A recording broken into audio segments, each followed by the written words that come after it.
Morning Celkon mobiles business breakfast షోకి స్వాగతం. Stock markets Asian markets లో ప్రస్తుతం కొంత వీక్ ట్రెండ్ కనిపిస్తుంది. లాస్ట్ నైట్ అమెరికన్ మార్కెట్స్ లాభాలతో ముగిశాయి. గ్రీస్ గ్రెగ్జిట్ అంటున్నారు ఇప్పుడు దీన్ని. సో గ్రీస్ ఎగ్జిట్ కు మరొక 6 నెలల వ్యవధి దొరికింది. సో యూరోపియన్ యూనియన్ నుంచి గ్రీస్ వెళ్ళిపోతుందా లేకపోతే ఉంటుందా అన్నది ఒక 6 months గ్యాప్ ఇచ్చారు. సో యూరోపియన్ కమిషన్ ఈ మేరకు నిర్ణయం తీసుకుంది. దీంతో నిన్న యూరోపియన్ మార్కెట్స్ అలాగే లాస్ట్ నైట్ అమెరికన్ మార్కెట్స్ కూడా లాభాలతో ముగిశాయి. అయితే ఏషియన్ మార్కెట్స్ లో మాత్రం ఆ స్ట్రెంత్ కనపట్లేదు ఈ మార్నింగ్. మేబీ కొన్ని మార్కెట్స్ ఫ్లాట్ గా ట్రేడ్ అవుతుంటే మరి కొన్ని మార్కెట్స్ నష్టాల్లో ట్రేడ్ అవుతుంది. హ్యాంగ్సెంగ్ వంటి ఇండిసెస్, ఎస్టెక్స్ నిఫ్టీ ఫ్లాట్ గా ట్రేడ్ అవుతుంది 10-15 పాయింట్ల నష్టంతో. సో మేబీ ఒక ఫ్లాట్ ఓపెనింగ్ లేదా స్లైట్లీ వీక్ ఓపెనింగ్ కోసం మార్కెట్స్ సిద్ధమవుతున్నాయి. అండ్ మన మార్కెట్స్ విషయానికి వస్తే ఢిల్లీ ఎన్నికల ఘట్టం ఆమ్ ఆద్మీ పార్టీ విజయంతో ముగిసింది. సో 40,000 మంది ఆమ్ ఆద్మీ ఆర్మీ కావచ్చు, చక్కటి మీడియా వ్యూహం కావచ్చు, ఆర్ ఈవెన్ లాస్ట్ మినిట్ లో కిరణ్ బేడి పారాషూట్ జంప్ చేయటం బీజేపీ పార్టీలోకి, ఇది ఢిల్లీ ఓటర్లకు రుచించలేదు. ఇవన్నీ కారణాలు మేబీ ఆమ్ ఆద్మీ పార్టీ విజయానికి. సో లోక్సభ ఎన్నికల్లో మోడీ నాయకత్వానికి జేజేలు పలికిన ఢిల్లీ ఓటర్స్ అసెంబ్లీ ఎన్నికల్లో మాత్రం ఆమ్ ఆద్మీ పార్టీ అధినేత అరవింద్ కేజ్రీవాల్ కు పట్టం కట్టారు. సో ఈ ఘట్టం ముగిసింది. సో దీనికి సంబంధించి రకరకాలు మనం ఇప్పుడు అనుకున్న కారణాలు కొన్ని అయితే, మరికొన్ని కారణాలు మన తెలుగు వారు ఎవరు కూడా ఈసారి బీజేపీకి ఓటు వేయలేదట. ఎందుకంటే కేంద్రం ఆంధ్ర తెలుగు రాష్ట్రాలకు ఇచ్చిన వీరముష్టి ప్యాకేజ్ అన్న వదంతి ఇప్పుడు నడుస్తుంది.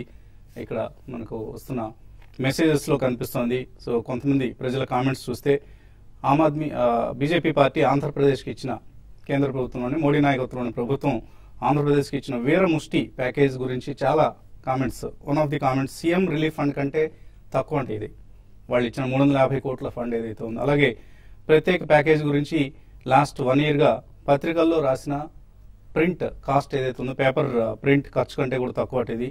అలాగే చంద్రబాబు నాయుడు మంది మార్బలంతో ఢిల్లీకి వెళ్ళిన ప్రయాణ ఖర్చులు కూడా రాలేదు 350 కోట్లకి. అండ్ దూకుడు, గబ్బర్ సింగ్, అత్తారింటికి దారేది, ఇటువంటి సినిమాల వసూళ్ల కంటే కూడా తక్కువ అట. ఈ 3 సినిమాల వసూళ్లు మొత్తం కలిపినా కూడా ఈ 350 కోట్ల కంటే ఎక్కువే. సో అంత తక్కువ మొత్తాన్ని ఇచ్చారన్న అభిప్రాయం. అలాగే ఏపీ ఎన్జిఓల ఒక రోజు వేతనం కంటే కూడా చాలా చాలా తక్కువ అట. అండ్ కేసీఆర్ వాస్తు మార్పులు ఖర్చు పెట్టి దానికంటే కూడా చాలా తక్కువ అట. ఈ ప్యాకేజ్ మొత్తం ఒక సంవత్సరం మోడీ బట్టల ఖర్చుకు సరిపోతుంది. సో మోడీ వేసుకున్న సూట్ 10 లక్షల రూపాయలు అంటున్నారు కాబట్టి సంవత్సరం మొత్తం ఆయన వేసుకునే సూట్స్ ఖర్చు, అందులో ఆయన రోజుకు ఒకటే కాదు రోజుకి 5-6 మారుస్తుంటారు కాబట్టి. అండ్ జగన్ నెల ఓదార్పు యాత్రలో ఖర్చు పెట్టి దానికంటే కూడా చాలా తక్కువట. ఇందులో వింతే ఉంది, మోసపోవడం ఆంధ్ర ప్రజలకు అలవాటే. సో అహ్మదాబాద్కి 60,000 కోట్ల బుల్లెట్ ట్రైన్స్, ఆంధ్రప్రదేశ్కు 350 కోట్లు. సో మోడీ నువ్వు దేవుడివి అంటూ ఒక అభిమాని ఆవేదన వ్యక్తం చేశారు. ఇలా తెలుగు వాళ్ళు కూడా కొంత ఈసారి బీజేపీకి వ్యతిరేకంగా ఆమ్ ఆద్మీ పార్టీకి అనుకూలంగా ఓటేశారట. ఇవన్నీ రకరకాల ఇంకా చాలా మెసేజెస్ వస్తున్నాయి. సో ఇవన్నీ ఢిల్లీలో ఉన్న వాతావరణాన్ని, రాజకీయ వాతావరణాన్ని తెలియజేసే అంశాలు. సో మన మార్కెట్స్ విషయానికి వస్తే ఇక సెన్సెక్స్ ఎర్నింగ్స్ గ్రోత్, ఈ సంవత్సరం ఎర్నింగ్స్ డౌన్ గ్రేడ్ జరుగుతోంది. చాలా చాలా డిసప్పాయింట్ చేస్తున్నాయి కార్పొరేట్ ఎర్నింగ్స్ ఈ సీజన్కి సంబంధించి. Q3 అయితే చాలా డిసప్పాయింట్ చేసింది. మేబీ Q4 లో కొంత మెరుగవుతున్న పరిస్థితి అంటున్నారు. బట్ Q3 ట్రెండ్ అని బట్టి చూస్తే Sensex earnings growth financial year 2014-15 అంటే ప్రస్తుత ఆర్థిక సంవత్సరం సెన్సెక్స్ ఎర్నింగ్స్ గ్రోత్ 15% ఉంటుంది అంటున్నారు. దాన్ని ఇప్పుడు 7% డౌన్ గ్రేడ్ చేస్తున్నారు. మరి ఇదే కనుక జరిగితే ఇప్పుడున్న వాల్యుయేషన్స్ దగ్గర చాలా ఎక్స్పెన్సివ్ కనిపిస్తాయి మార్కెట్స్. మరోవైపు దీనికి సరిగ్గా వ్యతిరేకమైన వాదన కనిపిస్తుంది. ఒక బాటమ్ ఫార్మేషన్ జరిగింది ఇక్కడ. నిన్నటి 8470 ఏదైతే ఉందో నిఫ్టీ సంబంధించిన బాటమ్ లెవెల్, అది ఒక బాటమ్ ఇక్కడ. ఇంకా ఇక్కడ నుంచి కిందకు వెళ్లే ఛాన్సెస్ పెద్దగా లేవు అన్నది మరొక వాదన. సో ఈ 2 వాదనలు ఏది కరెక్ట్ అవుతుందని మేబీ నెక్స్ట్ ఫ్యూ సెషన్స్ లో మనకు అర్థమవుతుంది. ఎఫ్ఐఎస్ మాత్రం నిన్న 1260 crores స్టాక్స్ అమ్మారు. టీసీఎస్, ఎల్ఎన్టీ, రిలయన్స్ ఇటువంటి కౌంటర్స్ లో మనకు డెలివరీ బేస్డ్ సెల్లింగ్ జరిగింది. ఐసిఐసిఐ బ్యాంక్ లో డెలివరీ బేస్డ్ బయింగ్ కనిపిస్తుంది. సో బ్యాంక్ నిఫ్టీ నిన్న మనం క్లోజింగ్ సమయానికి 1.9% ఆల్మోస్ట్ 350 పాయింట్స్ పెరగడం చూసాం. సో ఇక్కడ నుంచి బ్యాంక్ స్టాక్స్ లో వర్స్ట్ అయిపోయింది. ఇక్కడ కొద్దిగా మళ్ళీ వాల్యుయేషన్స్ అంటే ఇంప్రెసివ్ గా ఉన్నాయి, అట్రాక్టివ్ గా ఉన్నాయన్న ఒక వాదన కూడా ఉంది. సో మేబీ ఇక్కడ నుంచి బ్యాంక్స్ కనుక తిరిగి లీడర్షిప్ తీసుకుంటే మార్కెట్స్ ప్రీ బడ్జెట్ ర్యాలీలో 8800, 8900 వంటి లెవెల్స్ ను టచ్ చేయడం కూడా మనం చూడొచ్చు. సో రెండు రకాలుగా పాయిజ్ అయిన మార్కెట్స్ ఏ డైరెక్షన్ వెళ్తుంది ఈ అంశాన్ని అనలిస్ట్ అడిగి తెలుసుకుందాం. సో రిజల్ట్ సీజన్ బాగా డిసప్పాయింట్ చేసింది. ఆమ్ ఆద్మీ పార్టీ విజయంతో ఢిల్లీ ఘట్టం కూడా ముగిసింది, ఎన్నికల ఘట్టం. ఇక్కడ నుంచి ఎర్నింగ్స్ ఇంకా కొన్ని కంపెనీస్ పెండింగ్ ఉన్నాయి, ఎస్బీఐ, ఓఎన్జీసీ, బీహెచ్ఏఎల్ ఇటువంటి కంపెనీస్. సో ఈ ఎర్నింగ్స్ ఆధారంగా కలుగుతుంది అనుకుంటున్నారు, లేదా ఒక ప్రీ బడ్జెట్ ర్యాలీ లాంటిది ఉంటుంది? I don't think so అండి. ప్రీ బడ్జెట్ ర్యాలీ అంటే there can only be a short covering bounces back, but major trend అనేది మనకి పోస్ట్ బడ్జెటే అది నెలకొంటుందండి. బట్ ఈ మధ్యలో I think it's only going to be sell on rise లాగా ఉంటుంది నెక్స్ట్ ఫ్యూ డేస్ కి. Even post budget we have to really carefully watch, ఎందుకంటే పాపులిస్ట్ మెజర్స్ ఏమన్నా బడ్జెట్ లో ఈసారి ప్రవేశపెడతారా because of the sudden change in the political scenario in Delhi. So ఇవన్నీ కూడా చాలా కీన్ గా వాచ్ చేయాలి. So it's interesting times, but I don't think market is going to go run away. Pre budget rally అనేది మనం previous highs touch చేస్తామన్న వాదన మాత్రం ఎక్కువగా వినిపించలేదు. There can be a short covering rally, but ఇవి పక్కన పెడితే results were really disappointing. And secondly crude has bounce back from its lows of nearly 20%. So ఇవన్నీ కొన్ని కారణాలండి, ఇంటర్నేషనల్ ఆర్ డొమెస్టిక్ కారణాలు. And Aam Aadmi Party victory, ఇవన్నీ కూడా there's a cluster of reasons, అందుకని market will be in a consolidation zone for some more time. Probably it may give up some more gains అని అనిపిస్తుంది, irrespective of the fact that అంటే ఇక్కడ bottom formation అయిందని చెప్పి కొంతమంది అనుకుంటున్నారు కానీ, but I really don't think so అండి. ఎందుకంటే మేజర్ బయింగ్ అనేది ఎమినేట్ కావట్లేదు. నిన్న కూడా FIs have sold almost about 1,200 crores in cash. So ఇవన్నీ మనం గమనిస్తే I think post budget only we will set in for a good trend or a bad trend or slightly negative or positive. So next few days will be challenging and interesting అండి. పెద్ద money commit చేసే వాళ్ళు మాత్రం definitely I think they should be on the sidelines and be cautious in terms of deploying money in one go. But post budget కూడా I would say market stabilize అయిన తర్వాత they should deploy some money అండి, because ఇది actually Aam Aadmi Party victory అనేది checks and balances పెడుతుంది బీజేపీకి. And Aam Aadmi Party నిన్న evening మనం వాళ్ళ లీడర్స్ ఇచ్చిన మెసేజెస్ చూస్తే it's been really positive, there is nothing negative. మేము ప్రో బిజినెస్ కాదు అని చెప్పి ఎవరన్నారు, we are always pro business, but there have to be some checks and balances and government regulations అనేవి they should be in place.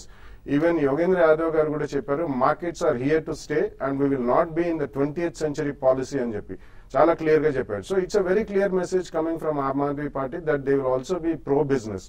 So ఇవన్నీ మనం తీసుకుంటే post budget I think that could be a decent rally and meaningful rally exactly based on fundamentals. So eventually fundamentals only dictate the rule for the market only. Short term gyrations definitely people can trade following technicals. In my opinion, post budget wait till the next 10-15 days and after that one can take a big position. So technically ఎలా కనిపిస్తున్నాయి bank నిఫ్టీలో? నేను కొంత bounce back చూసాం, అలాగే నిఫ్టీలో కూడా closing సమయానికి కొంత రికవరీ చూసాం. సస్టైన్ అవుతుందా ఈ రికవరీ? ప్రాబ్లీ నిన్న ట్రేడింగ్ ప్యాటర్న్ చూస్తే కనుక it's only fill the gap అండి. మండే ఏదైతే గ్యాప్ డౌన్ ఓపెనింగ్ చూసాం మనం 8640 అండ్ 8605, సో ఆ గ్యాప్ నిన్న ఫిల్ చేయడానికి ట్రై చేసింది. It's not a great bounce అని చెప్పొచ్చు ఈ స్టేజ్ లో, బికాస్ ఆప్ది బేసికలీ మొత్తం మార్కెట్ 50-51 ఎక్స్పెక్ట్ చేశారు, బట్ 67 వచ్చినా కూడా మార్కెట్ ఎక్కువ పడలేదు. సో దీని ఇండికేషన్ ఏంటంటే probably there might be some bottom finding అని చెప్పొచ్చు. ఇక్కడ ఫార్మేషన్ అని గ్యారంటీగా చెప్పలేము మనం. Only thing Nifty if it is closing above 8702, so ఇక్కడ నుంచి ఆల్మోస్ట్ మనకి 140 పాయింట్స్ అబోవ్ క్లోజ్ అవుతేనే probably we can say 8470 bottom form అయిందని చెప్పొచ్చు. లేదంటే ప్రాబ్లీ మనకి 14th January gap still is a threat అని చెప్పొచ్చు మార్కెట్ లో. Gap is between 8380 and 8356, so ఈ లెవెల్ ఎక్కడికైనా రావచ్చు if market starts correcting again. So for the time being probably 50-day and 20-day moving average లో struck అయి ఉంటుంది Nifty. Probably 8448 and 8674 is the range. So once we close above 8720, I think we can assume that 8470 bottom ఏదైతే ఉందో అది form అయింది. అదేవిధంగా 8470 below వచ్చిందంటే probably ఇంకో 100 to 150 పాయింట్స్ కరెక్ట్ అయ్యే అవకాశం ఉంది. So very good support, medium term support అనేది 80 to 94 దగ్గర ఉంది, which happens to B 100-day moving average. అదేవిధంగా బ్యాంక్ నిఫ్టీలో కూడా నేను ఆల్మోస్ట్ గ్యాప్ ఫిల్లింగ్ ఫార్మేషన్ చూసాం, బట్ ఇది కొద్దిగా స్ట్రాంగ్ గా క్లోజ్ అవుట్ అని చూసాం మనం. We call it as engulfing pattern. In last 2 days ఏదైతే ఫాల్ ఉందో అది మొత్తం రికవర్ అయింది. So probably now bank Nifty will act as maybe leader to Nifty అని చెప్పొచ్చు, as long as it stays above 18,740. So 18,740 above close ఉన్నంత కాలం probably 19,200 and 19,400 దాకా వెళ్ళే ఛాన్స్ ఉంది. బట్ దీనిలో కూడా there is a great resistance at 19,480, which happens to be 20-day moving average. And very good support is at 18,915. So ఈ రెండు levels we need to watch for the time being. అదేవిధంగా bank space లోనే probably there are some stocks which have gone down. Example of Syndicate Bank. Probably 10-month లోకి నేను వచ్చేసింది F&O space లో ఉన్న కూడా స్టాక్. సో ఇలాంటి weak stocks I think you should avoid. Probably we need to focus only on private banks. And individual stocks వస్తే కనుక నిన్న Jubilant food lifetime high hit out అని చూసాం. Probably this would act as strong stock. Maybe dips లో one can start buying. అలానే Siemens and వొకాట్ are trading very good on charts. So probably any correction of 3 to 5% ఈ రెండు stocks లో entry తీసుకోవచ్చు for the target of maybe 7 to 8% in the next 15 to 20 days. రెండు callers line ఉన్నారు. First caller Mohammed Hyderabad నుంచి. Hello good morning sir. Good morning, అడగండి sir. మా దగ్గర లాంగ్ టర్మ్ కోసం సనోఫీ ఇండియా, క్లారియంట్ కెమికల్స్ ఉన్నాయి సార్. ఈ లాంగ్ టర్మ్ హోల్డ్ చేయండి sir. Yeah, I think definitely hold cheyachandi. Sanofi is one of the top 5 companies in the world, and India lo kuda, I mean, they have a decent portfolio of formulations. So it's one of the strongest multinational pharmaceutical companies. So definitely meer hold cheyachu. Clariant India, basically వాళ్ళు ఎక్కువ speciality chemicals వీటిలో ఉండగానే it's more a dividend based company and assets అమ్ముకుని వాళ్ళు చాలా strong dividends ఇస్తున్నారు. So I think from there you can shift over to probably finance field. Clariant is a good company, no doubt about it. కానీ last 2-3 years లో more event based and specific dividend declaration based gems మనం చూసాం, కానీ in terms of actual business ఎక్కువ growth కనిపించలేదు. తర్వాత కరీంనగర్ నుంచి Pawan line ఉన్నారు. Hello sir. Good morning sir. Good morning sir. Sical Logistics last time 1,160 లో బై చేశాను సార్. దాని ఫ్యూచర్ పర్ఫార్మెన్స్ కానీ కంపెనీ గ్రోత్ ఎలా ఉంది? సికాల్ లాజిస్టిక్స్ ఈ మధ్య లాజిస్టిక్ ప్యాక్ లో ఇది కూడా బాగా పెరగడం చూసాం. Yeah, basically I think it's a little thinly traded stock అండి. Probably 30, 40, 50,000 per day వాల్యూమ్ అవుతుంది. సో లాస్ట్ 5 to 7 months లో చూస్తే ఇది ఆల్మోస్ట్ 53 నుంచి 202 దాకా వెళ్ళి ఇప్పుడు ఒక చిన్న కరెక్షన్ మోడ్ లో ఉన్నాం. Probably there is a good support between 128 and 122. So 154 is the current market price. I think for medium to long term you can hold. Probably you can add at 120 or 125 and probable target is around 370 in the next 1 to 2 years. తర్వాత colour line ఉన్నారు Ashok. Hello hello, నమస్తే sir. నమస్తే అండి, అడగండి sir. ఎన్ఓసిఐ అది share ఈ రేట్లో తీసుకోవచ్చా సార్? లాంగ్ టర్మ్ కి ఎట్లా ఉంటుంది సార్ అనేది? నోసిల్లా? NOCIL sir, NOCI. Okay okay, NOCIL ఈ రేట్లో కొనుక్కోవచ్చా? ఇవన్నీ టర్న్ అరౌండ్ కంపెనీస్ అండి. So you have to be careful when you buy such stocks. ఎందుకంటే లాస్ట్ 10, 15, 20 years గా they have never given any good return to shareholders. Chemicals రంగంలో ఉన్నారు, National Organic Chemicals India Limited. But చాలా జాగ్రత్తగా ఉండాలండి. ఒకవేళ మీరు కొన్నగానే ఏదైనా స్పర్ట్స్ వచ్చినప్పుడు book your profit and consistency of performance 2-3 quarters చూసిన తర్వాత we can take. If you can buy, you can just book your profits in about 10-15% jumps వచ్చినప్పుడు అమ్మేసుకోండి. తర్వాత కలర్ హైదరాబాద్ నుంచి ప్రసాద్. హలో హలో, అడగండి ప్రసాద్. హలో. మార్నింగ్ అండి. Morning. Reliance Infra and then Snowman Logistics 1 year perspective కోసం ఈ trade forward తీసుకోవచ్చు. Reliance Infra and Snowman. No, Reliance Infra no, and you should completely avoid. Actually, మనం Monday కూడా gap down open అవటం చూసాం. So there is something wrong in the charts ప్రకారం చెప్పొచ్చు. So please avoid Reliance Infra. So in case any position ఉంటే కనుక any trading bands beyond 453, 457 you should sell your stock. Probably దీని బదులు you can go for housing finance companies like GIC housing or LIC. అదేవిధంగా Snowman Logistics probably ఒక మంచి support దగ్గర ఉంది. You can start buying ఇక్కడ. So 81, 82 is the current market price. Maybe till 68 you have to buy. In the next 1 to 1.5 year, 120, 130 దాకా వెళ్ళే chance ఉంది. మంచిర్యాల నుంచి సతీష్. హలో సతీష్, అడగండి. Hello. Okay, Satish call cut అయింది. అండ్ ఈమెయిల్ సందేహాలు కూడా చాలా వచ్చాయి మనకు. గతి 263 రూపాయలు కొన్నారు సురేష్ రెడ్డి. హోల్డ్ చేయొచ్చా, సెల్ చేయొచ్చా? అండ్ జేబీఎం ఆటో తీసుకోవచ్చు ఇక్కడ. ఐ థింక్ గతి చూస్తే కనుక బిలో 100 మూవింగ్ యావరేజ్ ట్రేడ్ అవుతుంది చూస్తున్నాం మనం. ప్రాబ్లీ ఒక ట్రేడింగ్ బౌన్స్ లో you can try to exit to rebuy. So 242, 245 మధ్యలో యూ షుడ్ ఎగ్జిట్. అదేవిధంగా if you're having trading position 217 కింద స్టాప్ లాస్ పెట్టుకోవాలి. JBM I think you can start buying. Probably 185, 190 should be the bottom in the next 3 months. So ఇక్కడ 50% and 185, 50% కొనొచ్చు. Probably 235, 240 is the target. Sai Bhargav mail పంపించారు. Aarti industries 280లో, granules 860లో కొన్నారు. Hold చేయొచ్చా? Yeah, both are doing very well అండి. Aarti Industries కూడా one of the largest API manufacturers and వాళ్ళకి ఇంకో company కూడా ఉంది ఆర్తి డ్రగ్స్ అని. So they are doing well. Speciality and fine chemicals కూడా టాప్ 10 వరల్డ్ సప్లైయర్స్ కి కూడా వీళ్ళు సప్లై చేస్తారు. You can go head. Granules కూడా మీరు ఉంచండి. It's about 800 rupees. They also doing well. Next 2-3 years లో మంచి ఎక్స్పాన్షన్ ప్లాన్స్ ఉన్నాయి. ఫ్రూక్టిఫై అయితే you will make good money. అలాగే సిసిఎల్ ప్రొడక్ట్స్ లో ఎస్ఐపి చేయొచ్చా? Not a bad idea అండి. CCL products లో we have seen almost close to 200 నుంచి about 170-175 రేంజ్ లో ఉంది. SAP is a good idea ఎందుకంటే నెక్స్ట్ 2 years లో వాళ్ళ కూడా వియత్నాం అండ్ ఇండియాలో కూడా మంచి ఎక్స్పాన్షన్ ప్లాన్స్ ఉన్నాయి. FMCG కేటగిరీలో one of the reasonably price stocks. మరో కాలర్, లాస్ట్ కాలర్ లైన్ ఉన్నారు. రాము హైదరాబాద్ నుంచి. హలో హలో అడగండి రాము. హలో నమస్తే అండి.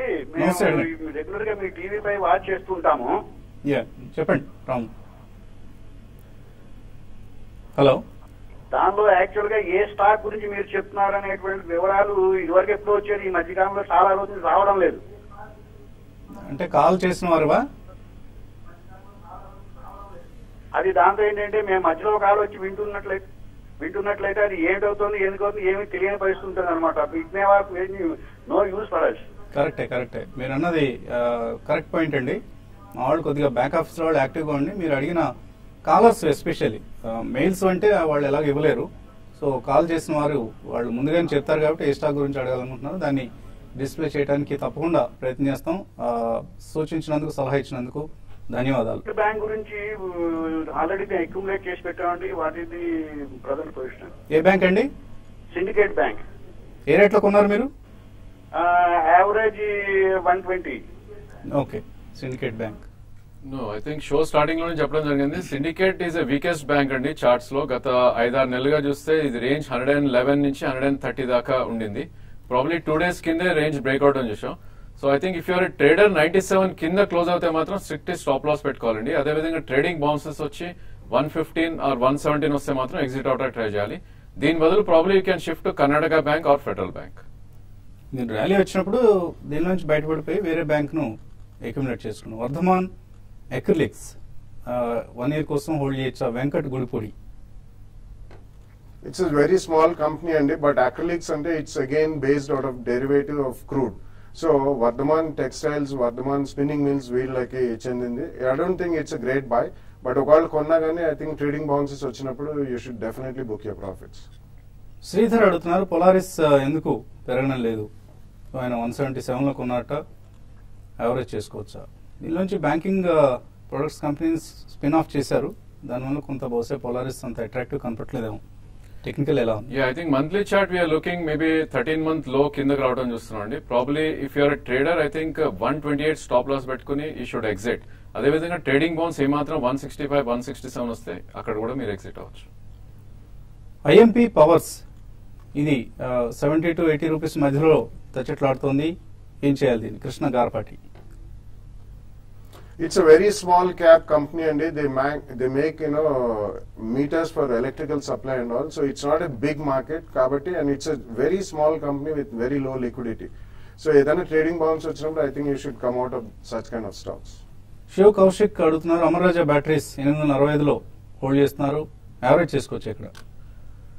యావరేజ్ వద్దండి, probably you can wait for more correction. అది ఆల్మోస్ట్ మనకి 930 నుంచి కరెక్ట్ అవడం చూస్తున్నాం. Currently 829 is the price. Probably 780 or 760 should be the price to average. NIIT 47లో, జైన్ ఇరిగేషన్ 68లో ఉన్నాయట మురళీకృష్ణ దగ్గర. ఈ రెండు హోల్డ్ చేయొచ్చా?